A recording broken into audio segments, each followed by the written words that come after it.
Hello friends, welcome to drama TV. Drama serial Fitoor के आने वाले एपिसोड और लास्ट एपिसोड का शॉर्ट सा रिव्यू देने जा रही हूँ, लेकिन उससे पहले आपसे छोटी सी रिक्वेस्ट है। अगर आप हमारे चैनल ड्रामा टीवी पे नए हैं, प्लीज लाइक के साथ साथ शेयर और हमारे चैनल को सब्सक्राइब कर दें ताकि हमारी आने वाली तमाम वीडियो का नोटिफिकेशन आपको बआसानी मिलता रहे। तो चलिए शुरू करते हैं आज की वीडियो। हैदर अपने ऑफिस में बैठा ये सोच कर पागल हो रहा था कि दिलनशीन ने आखिर ऐसा क्यों किया। उसने कितनी सफाई से झूठ बोला कि वो हमजा को नहीं जानती। मेरे बार बार पूछने पे भी दिलनशीन अपने झूठ पर कायम रही। यही कहती रही कि मेरी जिंदगी में सिर्फ एक ही मर्द और वो है आप। दिलनशीन, तुमने बहुत गलत किया। अगर तुम सच्चाई बता देती तो मैंने तुम्हें कौन सा कुछ कहना था, तुम्हारी हर गलती को माफ कर देता। लेकिन अब मैं क्या करूं? हैदर सोच सोच के परेशान हो रहा था। दूसरी तरफ हमजा की माँ उसको देखकर अंदर ही अंदर घुट रही थी और उसकी वजह से बहुत परेशान भी थी। रिदा से कहती हैं कि बर्बाद करके रखती है उस लड़की ने हमजा को। न खाने का होश है और न पीने का। रिदा, तुमने हमजा की हालत देखी है ना, दीवानों जैसी वहशत टपकती है उसकी आंखों से। रिदा अपनी माँ को तसल्ली देती है कि आप क्यों फिक्र कर रही हैं उसकी, वो ठीक हो जाएगा। जिस पे हमजा की माँ कहती है कि कैसे ठीक हो जाएगा, बाहर मुल्क से भी घूम आया है, उधर की भी खाक छान आया है, लेकिन फिर भी वैसे का वैसा ही। मैंने तो सोचा था कि कुछ बदलाव आएगा हमजा की जिंदगी में, लेकिन कोई फायदा नहीं हुआ।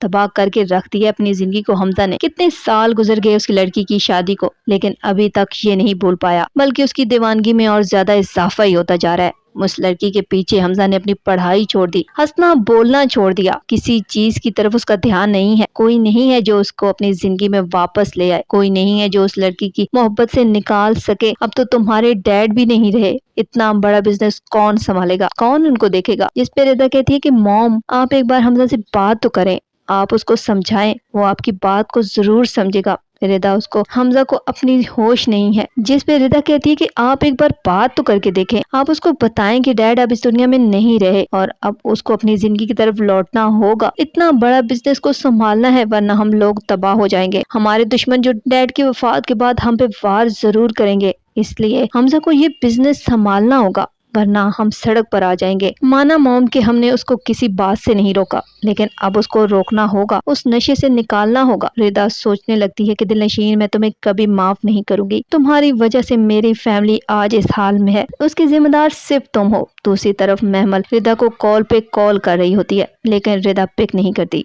जिसकी वजह से महमल बहुत परेशान हो जाती है और आखिर रिदा के घर ही आ जाती है। रिदा उसको बताती है कि मेरी डैड की डेथ हो गई है, वो इस दुनिया से चले गए हैं, इसलिए मैंने तुम्हारी कॉल पिक नहीं की। लोग आ रहे हैं ताजियत के लिए। तो महमल माजरत करती है कि मुझे नहीं पता था। सुनकर बहुत अफसोस हुआ। इधर उधर की बातें करने के बाद महमल आखिर रिदा से पूछ ही लेती है कि फिर तो तुम्हारा भाई भी आया होगा यहाँ पर। तो रिदा बहुत अफसरदा होकर कहती है कि हाँ, आ तो गया है, लेकिन ना होने के बराबर है। नशे से उसने अपनी जिंदगी बर्बाद करके रखती है, किसी की कुछ सुनता ही नहीं है। पता नहीं दिलनशीन ने क्या जादू कर दिया उस पे, जिसको उसके अलावा कुछ नजर ही नहीं आता, सिर्फ वो याद है उसको और कोई रिश्ता नहीं। हम तो समझा समझा कर थक गए हैं। जिस पे महमल कहती है कि मोहब्बत बड़े बड़े इंसानों को बर्बाद करके रख देती है। महमल रिदा से कहती है कि अगर तुम्हें बुरा न लगे तो मैं क्या हमजा से मिल सकती हूँ? तो रिदा कहती है क्यों नहीं, मैं बुलाती हूँ उसको। रिदा हमजा बुलाने के लिए चली जाती है और हमजा को जब लेकर आती है तो रिदा उससे हमजा का तारफ करवाती है कि ये मेरी दोस्त है। हमजा हाथ में सिगरेट पकड़े उधर ही बैठ जाता है और रिदा किसी काम के लिए बाहर चली जाती है, जिसकी वजह से महमल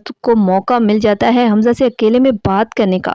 महमल हमजा को बताती है कि मैं रिदा की दोस्त हूँ, साथ साथ दिलनशीन की भी दोस्त हूँ। हमजा दिलनशीन का नाम सुनकर महमल की तरफ देखने लगता है। महमल मजीद कहती है कि मैं जानती हूँ तुम दिलनशीन से मोहब्बत करते हो और कहीं न कहीं दिलनशीन भी तुम्हें जाती है और याद भी करती है। मैं दिलनशीन की दोस्त हूँ, अगर तुम चाहो तो मैं तुम्हारी भी बन सकती हूँ, मैं तुम्हें मिलवा भी सकती हूँ दिलनशीन से, अगर तुम चाहो। हमजा महमल की बातें सुनकर बहुत खुश हो जाता है और महमल से कहता है कि आप मिले हैं दिलनशीन से, वो मुझे याद करती है ना, वो मुझे आज भी मोहब्बत करती है ना उतनी ही। तो महमल उसकी फीलिंग के साथ खेलेगी, जिसकी वजह से हमजा उसकी बातों में आ जाएगा। महमल भी उसको अपनी दोस्त लगेगी कि ये जो कुछ कह रही है सच है। महमल हमजा को मजीद बताती है कि दिलनशीन हैदर के साथ बिल्कुल भी खुश नहीं है, वो आज भी तुम्हें याद कर करके रोती है, लेकिन उसकी कोई मदद करने वाला नहीं है। लेकिन मुझसे उसकी हालत देखी नहीं जाती, वो बज़ाहिर तो बहुत खुश नजर आती है। हैदर के साथ रिदा उसको देख कर आई है, उसको भी लगता है कि वो बहुत खुश है, लेकिन हमजा दिलनशीन अंदर ही अंदर टूट रही है। वो आज भी तुम्हें याद कर करके रोती है, लेकिन अपनी और अपने घर वालों की इज्जत की खातिर चुप है। अगर तुम मेरा साथ दो तो मैं तुम्हें दिलनशीन से मिलवा सकती हूँ,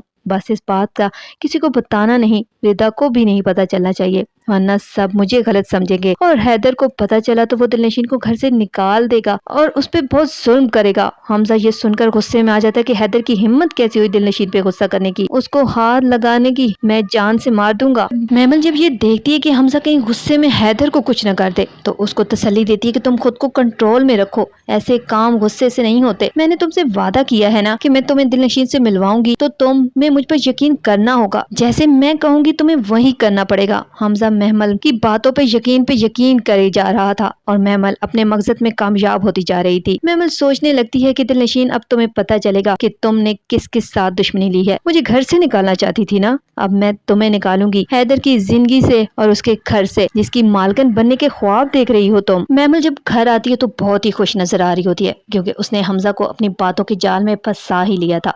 दिलनशीन आगे ही बैठी होती है तो महमल उसके पास आकर उसे कहती है, दिलनशीन तुम अब अपनी पैकिंग करना शुरू कर दो क्योंकि तुम्हारे इस घर में बस कुछ ही दिन रह गए हैं, बाकी जो तुम यहाँ नजर नहीं आओगी क्योंकि हैदर हमजा से मिल चुका है। और क्या कहा था तुमने हैदर से कि तुम हमजा को नहीं जानती और तुम्हारी जिंदगी में हैदर के अलावा कोई और मर्द नहीं है। दिलनशीन अब तुम्हें पता चलेगा कि तुमने किसके साथ दुश्मनी मोल ली है क्योंकि मैं झूठे इंसान को उसके अंजाम तक पहुंचाकर दम लेती हूँ। महमल अपने रूम में चली जाती है जबकि दिलनशीन वहीं जमीन पर बैठी रोने लगती है कि अब मैं क्या करूंगी, कहाँ जाऊंगी, मेरी माँ ने मुझे अपने घर के दरवाजे बंद कर दिए हैं। दिलनशीन अपनी भाभी को कॉल करती है और उसको सब कुछ बता देती है कि महमल का नहीं पता कि अब वो क्या करने वाली है, जिस पे दिलनशीन की भाभी उसको समझाती है, तुम खुद को कंट्रोल में रखो, महमल हर तरह से तुम्हें तोड़ने की कोशिश करेगी लेकिन तुम्हें नहीं टूटना। लेकिन भाभी वो कह रही है हैदर हमजा से मिल चुके हैं, अगर ऐसा हो गया तो मैं कहाँ जाऊंगी। तो जिस पे दिलनशीन की भाभी उसको समझाती है कि महमल झूठ बोल रही है, इसमें भी उसकी कोई चाल होगी। दिलनशीन अपनी सास के पास जाती है और उसे कहती है कि महमल क्यों मेरे पीछे पड़ी हुई है, क्या बिगाड़ा है मैंने उसका, क्यों मेरा घर बर्बाद कर रही है, मुझे क्यों निकालना चाहती है इस घर से। जब वो बात खत्म हो चुकी है तो फिर क्यों बार बार महमल वो बात दोहरा रही है। अगर आप और हैदर भी यही चाहते हैं कि मैं इस घर से चली जाऊं तो मैं चली जाती हूँ यहाँ से, किसी को कोई परेशानी तो नहीं ना, किसी को कुछ नहीं करने की जरूरत। अगर आप चाहती हैं कि महमल हैदर की दुल्हन बन जाए तो आप उसकी शादी उसके साथ कर दें, मुझे कोई इतराज नहीं है, लेकिन मुझे महमल क्यों बदनाम करने पे तुली हुई है। दिलनशीन रोते हुए ये कहकर वहां से चली जाती है जबकि हैदर की माँ सोच में पड़ जाती है कि आखिर महमल चाहती क्या है, क्यों दिलनशीन के और हैदर के रिश्ते को तोड़ने पे तुली हुई है। जी फ्रेंड्स, आपको क्या लगता है, क्या महमल कामयाब हो जाएगी अपने इरादों में? अपनी कीमती राय कमेंट्स में जरूर बताएं। वीडियो पसंद आए तो लाइक के साथ साथ शेयर और हमारे चैनल ड्रामा टीवी को सब्सक्राइब कर दें। Thank you.